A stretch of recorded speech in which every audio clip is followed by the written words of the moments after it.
This is the Potensic Atom 2. I've had this drone for about 2 months now, and I've gotten to put it through its paces.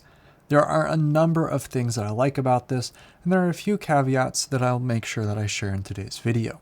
I have the Fly-On-More combo, which comes with the RC with the screen, the Potensic Atom 2 itself, and the 3 batteries, the charger, as well as the charging brick. And one of the reasons why I like this drone specifically is it's a very reliable, usable, and fun to have drone, while also not having a whole bunch of the complicated auto flight bells and whistles. It doesn't have obstacle avoidance, which, while yes, can also be a subtractor for some people, I think it's also a really good solid place to start for people that have never flown drones before, because it gives you a relatively cheap option with good camera quality without also giving you a bunch of false security with flying something that has basically full obstacle avoidance, which in all fairness sometimes does not work on higher priced drones. The case itself, or the bag itself, is a little atypical.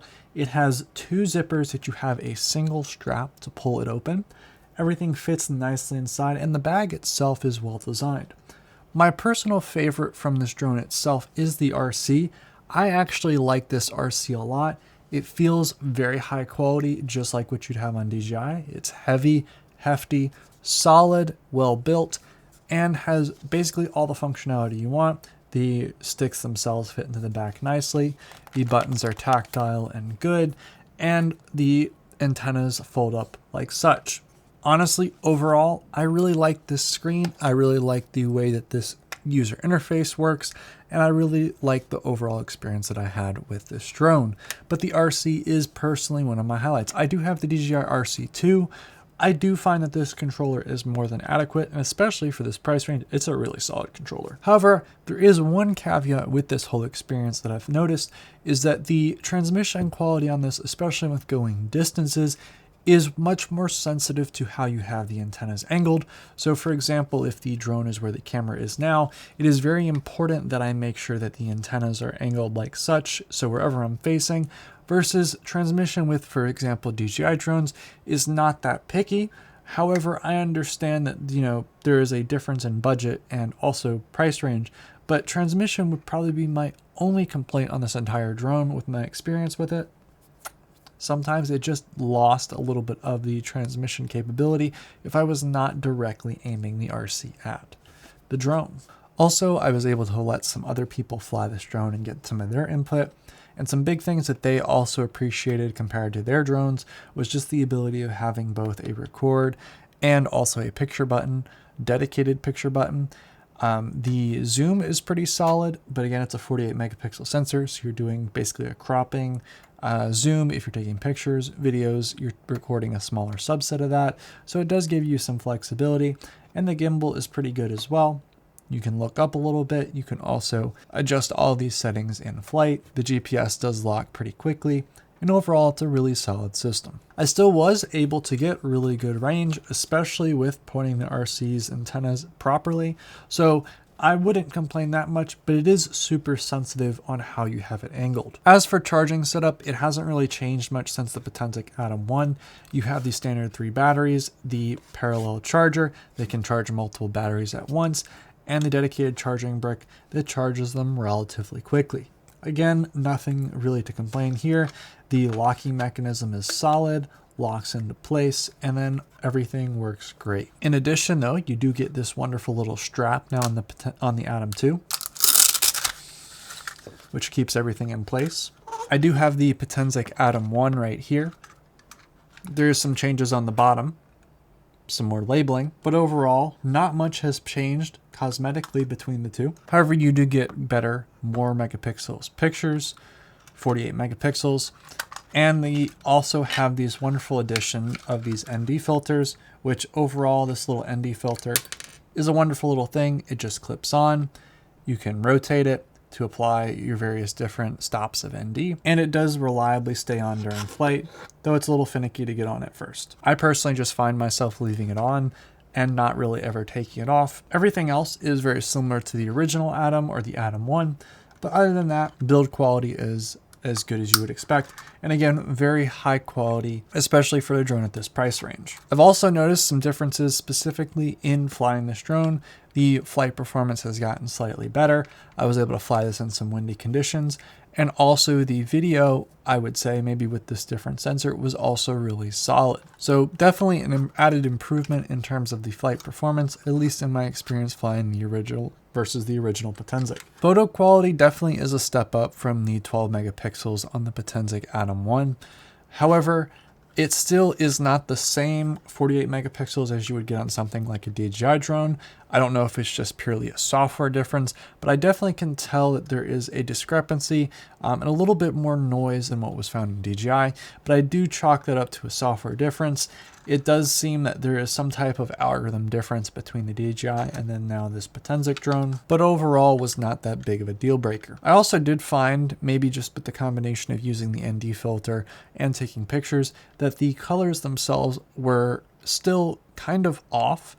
They did look slightly different. I did still find myself preferring some of the DJI drones for color accuracy, but if you can get around some slight differences in color, the overall experience flying this drone was really solid. Battery time was again around 30 minutes, was not any really noticeably different from the original Potensic Atom 1.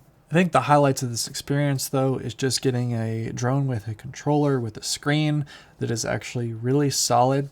You can tell that they put a lot of work and effort into making something, at least the part that was going to be tactile and held by the user, was really high quality, which is nice. It's not something that you often see. A lot of the controllers tend to be cheap, and this one feels really well built and sturdy. And lastly, speaking high praise of Potensic, while I do get a number of different drones from a number of different companies, Potensic always does blow me away with the fact of just how tactilely well built, the quality across the board.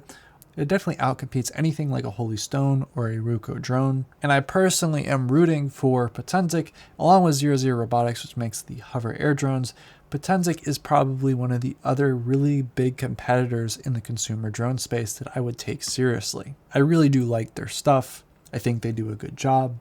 So really, in this price range, this is probably one of the best alternatives to DJI that you could get. So let's talk about price. For this drone specifically, I was able to find a kit on eBay refurbished directly from the manufacturer for about $220 for 3 batteries, the Atom 2, and an RC plus the bag, the charger, and all that stuff, which is, by the way, absurd because the quality, in my opinion, this drone is good enough.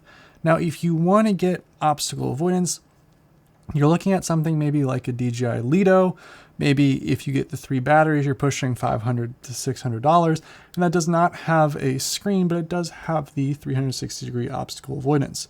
Now, if you were looking at getting a drone for someone that's never flown before, I do recommend starting without obstacle avoidance. One, this drone is rather cheap, and what I mean by that is if it crashes, you can go through and buy another one pretty cheaply. You can get them in the country, so you can get them in the US quickly. And I do think having obstacle avoidance is great, but if it's your first time flying, you should probably get used to situational awareness without relying on the obstacle avoidance, because the obstacle avoidance does fail. I'm not saying don't get obstacle avoidance. If that's what you want to get it. But my recommendation for people that have never flown drones before is be responsible for where your drone is and understand what's going on. Don't have a false sense of security from obstacle avoidance. I personally find myself actually taking this drone more than most of my other equipment because of the fact that it's cheap, it's reliable, it takes good enough pictures, and if I crash it, while I will be upset, it's not like I'm crashing like a $4,000 system. I'm crashing something that's replaceable maybe at $100, which at that point, the photos are good enough, the videos are good enough. It's really not that upsetting compared to what you could be spending if you got like a Lido, if you can even get them in the country with all the new restrictions on the non-released DJI drones that are now in the US. So the Potensic drones you can get reliably in the US. They're cheap, they're good, and the one with the screen is $430 new. You can probably find that used for $350. Like again, I really struggle to have an issue with such an all-around well-built system, because for me, I don't find myself using the obstacle avoidance a whole lot. I'm flying high, and instead I'm mostly using it with the screen, and I really do like the screen experience a whole lot. I think overall I do really like this drone. It almost feels bare bones, as in the good enough across the board. And what I mean by that is it's 48 megapixels, which is pretty standard, 4K 30 video that looks really good. It has a screen and an RC all in one package, also really solid. It's a great feel. And other than that, it's good enough. You got 3 batteries. It's all around a really good starter kit. Yes, you can get a DJI-level if you're outside of the country. However, also at the same time, if you're in the US, this one is something that you can get in the US. And I want to say it's a really good starter drone because it's light. It's under the 249 gram limit. It has waypoints. It has tracking. Tracking is actually also really solid. I was able to use it in some jet ski situations. We were out, me and a couple buddies were out on the jet ski, and it was really solid in that regard. It was able to track us pretty well. So again, it has some stuff that the entry-level DJI systems do not. And if you're in the US, especially if you're looking to give somebody a drone that they can start with, I actually recommend this one because it's not too expensive, but it's also at the same time good enough that you can get decent quality out of the gate. I want to thank you very much for watching. Hope to see you around in future videos, and goodbye.